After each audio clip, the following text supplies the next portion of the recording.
تمہارا دین تم کو پھر بلا رہا ہے، دوستو بڑھو جواب دو، اللہ اور رسول کی پکار میں ہے زندگی تو دیر مت کرو۔ السلام علیکم ورحمۃ اللہ وبرکاتہ۔ الحمدللہ رب العالمین، الصلاة والسلام علی رسولہ الامین وعلی اصحابہ اجمعین، اما بعد۔ قال اللہ تعالی فی القرآن المجید، بسم اللہ الرحمن الرحیم، فہدی اللہ الذین آمنوا لما اختلفوا فیہ من الحق بإذنہ واللہ یہدی من یشاء الی صراط مستقیم۔ اللہ عز و جل فرماتے ہیں، پس جو لوگ انبیاء علیہ السلام پر ایمان لائے، انہیں اللہ نے اپنے اذن سے اس حق کا راستہ دکھا دیا جس میں لوگوں نے اختلاف کیا تھا۔ اللہ جسے چاہتا ہے راہ راست دکھا دیتا ہے۔ عزیز سامعین و سامعات، تاریخ اسلام کے خلیفہ راشد حضرت عمر بن الخطاب رضی اللہ عنہ کی عدالت، استقامت، شجاعت سے ہم سب واقف ہیں۔ ان کی سیرت اور خلافت کے واقعات ہم عموماً سنتے ہیں، لیکن کیا ہم جانتے ہیں کہ حضرت عمر فاروق رضی اللہ عنہ کو راہ حق پر مائل کرنے میں کس شخصیت کا ہاتھ تھا؟ وہ حق کے علمبردار کیسے بنے؟ سامعین، ان کے قبول اسلام کے پیچھے ان کی بہن فاطمہ بنت خطاب رضی اللہ عنہا کا بڑا اہم کردار تھا۔ آج ہم اسی جلیل القدر صحابیہ کی سیرت کے بارے میں جانیں گے۔ فاطمہ بنت خطاب رضی اللہ عنہا ایک بڑے صحابہ کی بیوی بھی تھیں۔ حضرت سعید بن زید رضی اللہ عنہ کی شریک حیات تھیں، جو 10 مبشرہ میں سے ایک ہیں۔ فاطمہ رضی اللہ عنہا کی کنیت ام جمیل تھی۔ ان پر سید المرسلین محمد صلی اللہ علیہ وسلم اور حضرت ابو بکر صدیق رضی اللہ عنہ کو بے حد اعتماد تھا۔ ان کے حسب و نسب کے بارے میں اتنا ہی کہہ دینا کافی ہے کہ وہ قریش کے خاندان بنو عدی سے تھیں۔ فاطمہ رضی اللہ عنہا ان کے شوہر ہی کے ساتھ مسلمان ہوئی تھی۔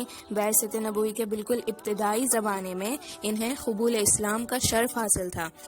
اسی طرح دونوں میاں بیوی کو السابقون الاولون میں بھی امتیازی حیثیت حاصل تھی۔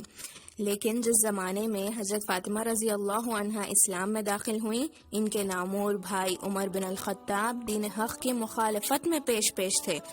وہ اسلام سے دشمنی اور سنگ دلی میں ابو جہل کے مد مقابل تھے، لیکن فاطمہ رضی اللہ عنہا نے اپنی ثابت قدمی سے اپنے بھائی کو اسلام کے قدموں میں لا گرایا۔ یہ حضرت فاطمہ رضی اللہ عنہا کا استقلال اور اخلاص فی الدین ہی تھا جس نے ایک دن ان کو عمر بن الخطاب سے فاروق اعظم بنا دیا۔ وہ ایک چٹان تھی جس نے ایک دوسرے چٹان کو توڑ دیا، سبحان اللہ۔ یہاں تک کہ نبی کریم صلی اللہ علیہ وسلم نے بھی عمر رضی اللہ عنہ کے ہدایت کے لیے دعا کی تھی۔ ان کی خواہش تھی کہ اللہ تعالیٰ قریش کے 2 ستون ابو جہل یا عمر بن الخطاب سے دولت اسلام کو بہرےآب کر دے اور اسلام کو عزت بخشے۔ یہ دعا فوراً در اجابت پر پہنچتی اور اللہ تعالیٰ حضرت عمر رضی اللہ عنہ کو اسلام کے دست و بازو بنانے کے لیے چن لیتے۔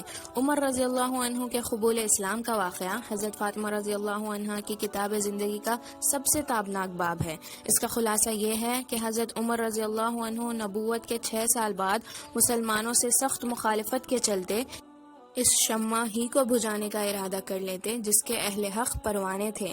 دین کے داعی محمد صلی اللہ علیہ وسلم کو ہی قتل کرنے کا عزم کر لیتے، نعوذ باللہ من ذالک۔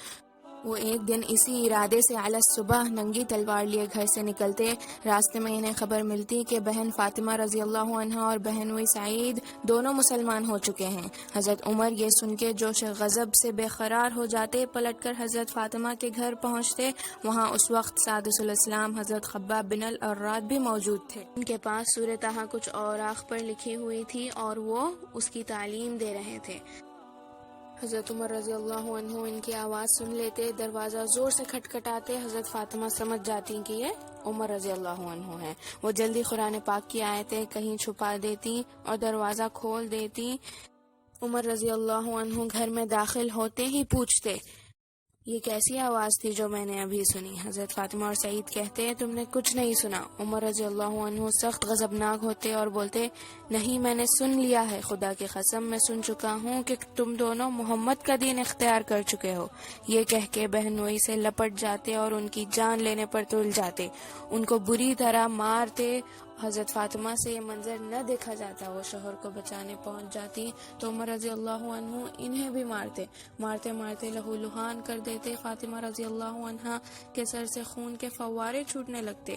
یقیناً اس وقت فرشتے حضرت فاطمہ کے صبر و استقلال کو مبارکباد دے رہے تھے، ان میں ذرا سی بھی کمزوری پیدا نہ ہوتی۔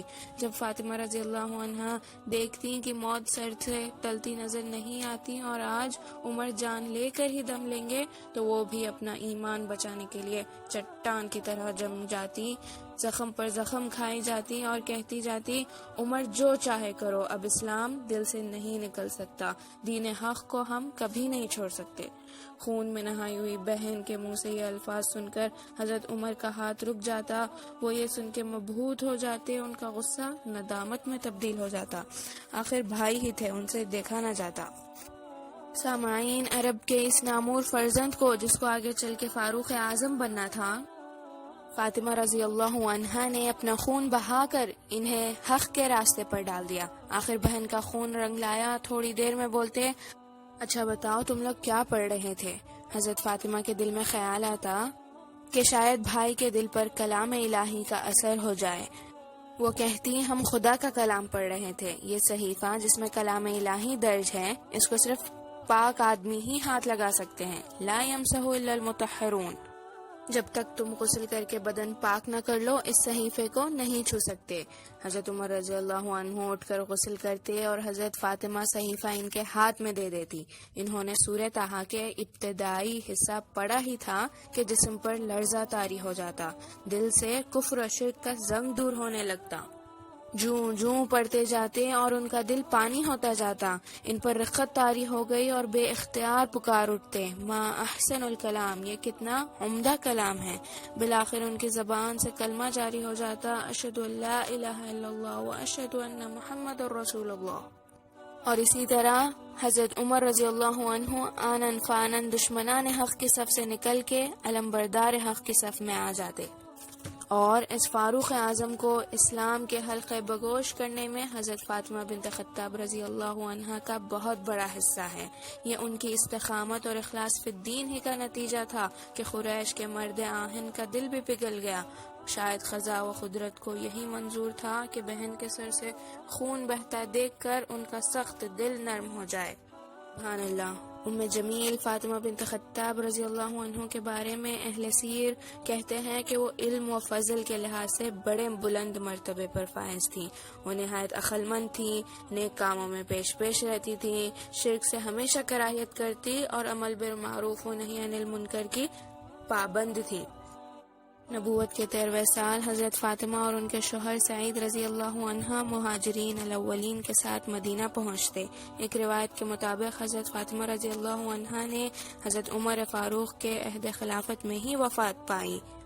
ان کی آخری آرامگاہ مدینے میں ہی موجود ہے۔ انہوں نے اپنے پیچھے 4 بیٹے چھوڑے جن کے نام عبداللہ، عبد الرحمن، زید اور اسود تھا، رضی اللہ عنہم ورضوا عنہ، اللہ ان سے راضی تھا اور وہ اللہ سے راضی۔ وآخر الدعوانا الحمد للہ رب العالمین۔ السلام علیکم ورحمۃ اللہ وبرکاتہ۔